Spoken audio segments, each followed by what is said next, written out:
Professor ಸಾಹೇಬ್ರೆ, ಈ ರೀತಿ ಒಬ್ಬ ಮನುಷ್ಯ ಇಷ್ಟೊಂದೆಲ್ಲ ಆವಾಗ್ಲೇ ಯೋಚನೆ ಮಾಡಿದ್ರ, ಈ ರೀತಿ ಒಬ್ಬ ಮನುಷ್ಯ ಇಷ್ಟು ಸಾಧನೆ ಮಾಡಕ್ಕೆ ಅವನ ವ್ಯಕ್ತಿತ್ವ ಯಾವ ತರ ಇರ್ಬೇಕು? ನಾಡಪ್ರಭು ಕೆಂಪೇಗೌಡ ಸಂಸ್ಥೆಯ ಅಧ್ಯಕ್ಷರು ಬೇರೆ ನೀವು, ಸೊ ಇದ್ರ ಬಗ್ಗೆ ನಿಮ್ಮಿಂದ ತಿಳ್ಕೊಳ್ಳೋದು ಸುಮಾರಿದೆ. ನಿಮ್ಮ ಅಭಿಪ್ರಾಯ ಏನು? ಕೆಂಪೇಗೌಡರು ನಿಮ್ ಮನ್ಸಲ್ಲಿ ಹೇಗಿದ್ದಾರೆ? ಇತಿಹಾಸದ ಚಲನೆಯನ್ನ ಯಾರು ನಿರ್ಧರಿಸೋದಕ್ಕಾಗ್ತಿಲ್ಲ, ನಿಯಂತ್ರಿಸಬಹುದು, ನಿರ್ಧರಿಸೋಕ್ಕಾಗೋದಿಲ್ಲ. ಎಷ್ಟು ದೊಡ್ಡವರಾದ್ರೂ ಎಲ್ಲ ಆಡಳಿತ ಯಂತ್ರಗಳು ಅವರ ಕೈಯಲ್ಲೇ ಇದ್ರೂ ಸ್ವಲ್ಪ ಮಟ್ಟಿಗೆ ನಿಯಂತ್ರಿಸಬಹುದು, ನಿರ್ಧರಿಸೋದಕ್ಕಾಗೋದಿಲ್ಲ.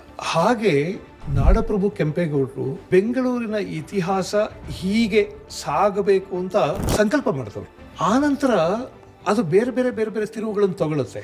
ಯಾಕಂದ್ರೆ ಕಾಲ ಪ್ರವಾಹ ಹೇಗೆ ಹರಿಯುತ್ತೆ ಹೇಳಕ್ಕಾಗಲ್ಲ. 100 ವರ್ಷದ ಹಿಂದೆ ಇಷ್ಟೊಂದು ತಾಂತ್ರಿಕತೆ ಜಗತ್ತನ್ನ ಆಳುತ್ತೆ ಅಂತ ಯಾರು ಅಂದ್ಕೊಂಡ್ರು. ಇನ್ನು 10 ವರ್ಷಗಳ ನಂತರದ ತಾಂತ್ರಿಕತೆ ಏನಿರುತ್ತೆ ಅಂತ ನಮ್ಗೆ ಇವಾಗ ಗೊತ್ತಿಲ್ಲ, ಊಹೆನೂ ಮಾಡಕ್ಕಾಗ್ತಿಲ್ಲ. ಸೊ ಅಂಥದ್ದೊಂದು ಕಾಲದ ಹರಿವನ್ನ ಗಮನಿಸಿದಾಗ ಕೆಲವರು ಬಹಳ ಬೃಹತ್ತಾಗಿ, ಭೂಮವಾಗಿ, ದೊಡ್ಡದಾಗಿ ಕಾಣಿಸ್ತಾರೆ. ಯಾಕೆ ಅಂದ್ರೆ ಎಂಥ ಮುಂಗಾಣಿಕೆ ಇತ್ತು ಇವರಿಗೆ, ಎಂಥ ದೂರದೃಷ್ಟಿ ಇತ್ತು, ಎಂಥ ಅದ್ಭುತವಾದ ದೊರೆಗಳಾಗಿದ್ರು.